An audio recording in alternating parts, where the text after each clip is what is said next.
ஆண்டவராய் இயேசு கிறிஸ்துவின் நாமத்திற்கு மகிமை உண்டாவதாக. இயேசு வழிவனுமாய் கர்த்தருடைய வார்த்தை பகிர்ந்து கொள்ள விரும்புகிறேன்.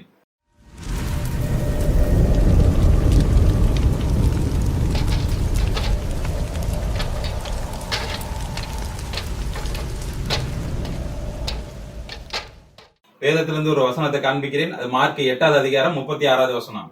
மனுஷன் உலகம் முழுவதையும் ஆதாயப்படுத்திக் கொண்டாலும் தன் ஜீவனை நஷ்டப்படுத்தினால் அவனுக்கு லாபம் என்ன? ஆண்டவராய் இயேசு கிறிஸ்து ஒரு காரியத்தை சொல்றாரு, தம்பி, உலகம் முழுவதும் ஆதாயப்படுத்திக் கொண்டாலும் ஜீவனை நஷ்டப்படுத்தினா லாபம் என்ன அப்படின்னு சொல்றாரு. இங்க வேதத்துல நியாயாதிபதி புத்தகம் இருக்கு இல்லையா, அதுல சிம்சோன் என்கிற ஒரு பிரதர் இருக்காரு. அவரு தேவனால முன்குறிக்கப்பட்டும் ஜனங்களுக்கு ஒரு நியாயாதிபதியாக இருக்கிறாரு. அதாவது ஆண்டவராக இயேசு கிறிஸ்து அவருக்கு மிகப்பெரிய ஒரு பலனை கொடுத்திருக்கிறாரு.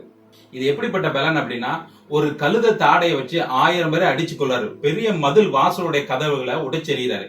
ஒரு சங்கிலி எல்லாம் உடைச்சி எரியிற அளவுக்கு அப்படிப்பட்ட ஒரு பலனா இவருக்கு இருக்கு. இப்போ இவரு ஜனங்களுக்கு ஹீரோவா இருக்காரு, ரோல் மாடலா இருக்காரு, பாதுகாவலராகவும் இருக்காரு.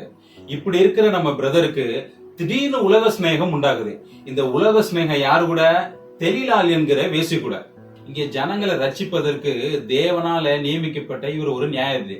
ஆனா இப்போ பிரதருக்கு ஜனங்களை மறந்தாச்சு, தேவனுடைய திட்டத்தை மறந்தாச்சு.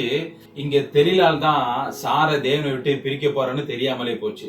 நாட்கள் ஆக ஆக பலவீனமாக்கப்பட்டு அவர் வாழ்க்கை முடிந்து விடுகிறது.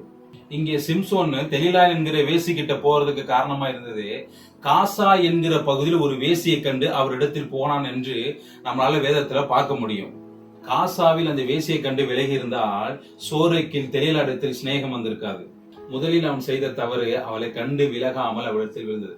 நம்ம வாழ்க்கையில் விழுந்ததுக்கு அப்புறம் யோசிக்கிறோமே தவிர விழுவதற்கு முன்பு யோசிப்பதில்லை.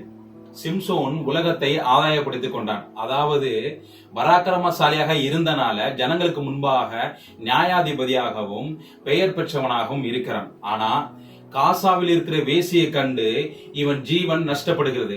இவனால தேவனுக்கு லாபம் இல்லாமல் போகிறது. சிம்சோனுக்கு நடந்தது நமக்கும் நடக்கும்னு சொல்ல வரல. பட் தவறுகளை கவனிக்காம இருந்தால் அதுவும் நடக்கும். ஒருவேளை நான் தவறி விழுந்துட்டேன், என்ன பண்றதுன்னு யோசிச்சுட்டு கலங்கி இருந்தீங்கன்னா கவலைப்படாதீங்க.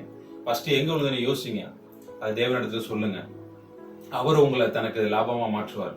இங்க யார் இருந்தாலும் இல்லைனாலும் தேவனுடைய ராஜ்யத்துக்கு நஷ்டம் வராது. அவர் எல்லாவற்றையும் சரியாக முடிச்சிருவாரு. ஆனா நம்மளால தேவனுடைய ராஜ்யத்திற்கு லாபம் என்ன? இந்த வார்த்தை உங்களோட பேசியிருக்கு நம்புறேன். இந்த வார்த்தை உங்களுக்கு பிரயோஜனமா இருந்ததுன்னா மற்றவங்களுக்கு ஷேர் பண்ணுங்க. நீங்க ஷேர் பண்றது மூலமா இயேசு வழியில அநேகர் பிரயாணப்படட்டும்.